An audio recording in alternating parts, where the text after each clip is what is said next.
কি অবস্থা দেশবাসী? ইদানিং দেশের মধ্যে অনেক রিপোর্টারের সংখ্যা বাইরে গেছে।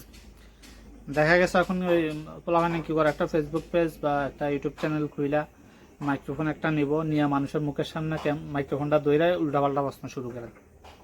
এরে তোরা নিজে করে রিপোর্টার সাংবাদিক বানাইলিস আর কি, তো তোরা প্রশ্ন করতেছস ভালো কথা, মানুষের মুখের সামনে নিয়ে মাইক্রোফোন দিয়ে প্রশ্ন করতেছস ভালো কথা, ভালো ভালো প্রশ্ন কর, ভালো ভালো কথা কর।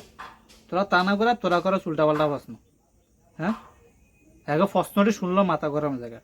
এগো প্রশ্ন করে কি কয়, ধরেন আপনি মনে করেন একটা ছেলের সামনে নিয়ে ক্যামেরা ধরে, আপনি মনে করেন আপনি ছেলে, রাত্রে ঘুম থেকে উঠা দেখতেছেন আপনি মেয়ে হয়ে গেছেন, তাহলে আপনি কি করেন? এটা কোন ধরনের প্রশ্ন ভাই?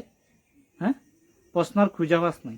মানে আপনি ছেলে, ছেলে থেকে মেয়ে হয়ে গেলে আপনি কি করতেন? বা একটা মেয়েরে আপনি মেয়ে থেকে ছেলে হয়ে গেলে আপনি কি করতেন? এটা প্রশ্ন? তারপর তারপর আরো প্রশ্ন করে হইলো কি আপনার এই যে কয়দিন আগে যে আপনার কুরলুস ওসমান আসলো, ওই যে বুরাক, মানে ও আসার পরে দেখা গেছে ওই কিছু কিছু রিপোর্টার ওই ক্যামেরা মাইক্রোফোনটা মুখের সামনে নিয়ে প্রশ্ন করতেছে, কয় উনি যদি আপনার বয়ফ্রেন্ড হইতো বা আপনার স্বামী হইতো তাহলে আপনি কি করতেন? এটা কোন ধরনের প্রশ্ন? ও আমার স্বামী হইলে আমি কি করতাম? মানে স্বামী স্ত্রী কি করে এটা কি এখন তোরে এনে তোরে পাবলিকের সামনে তোরে কইব? হ্যাঁ, কি করে তুই জানোস না? স্বামী স্ত্রী, আপনার স্বামী হইলে আপনি কি করতেন? ওই যে তার আগে আতিফ আসলাম আসলো, তার ওইখানেও একই প্রশ্ন, আপনার ও যদি আপনার স্বামী হইতে আপনি কি করতেন? এটা কোন ধরনের প্রশ্ন? ভালোই জানগা এইসব প্রশ্ন করিয়েন না। পরে দেখা যাবে এমন এক জায়গায় পড়ছেন যে পরে পাবলিক মেরা দিব, মেরেও খাই যেতে পারেন।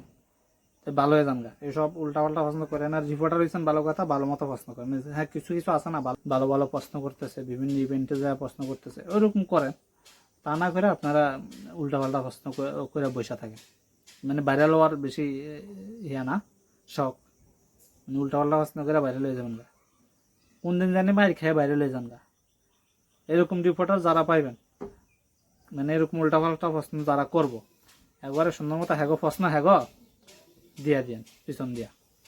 একবারে এরকম না করলে এরা ভালো হইব না, উল্টাপাল্টা প্রশ্ন কইরাই যাইব। এখন তো কিছু কিছু আছে আবার আপনার টক শোতে ডাইকা নিয়ে যায়, ডাইকা নিয়ে বসায় প্রশ্ন করে। মানে প্রশ্নগুলা যা করে, মানে প্রশ্নগুলা শুনলে প্রশ্ন করা হয়েছে কি, ঢুকাইতে কষ্ট হয়, ঢুকলে পরে খুশি হয়। কোন ধরনের প্রশ্ন ভাই? ওরা প্রশ্নটি করে আবার কি কয়, আপনারা নেগেটিভ নেওয়া যাবে না, পজিটিভ উত্তর দিতে। তোরা প্রশ্নই করতেছিস নেগেটিভ, আবার পজিটিভ উত্তর দিব মানে?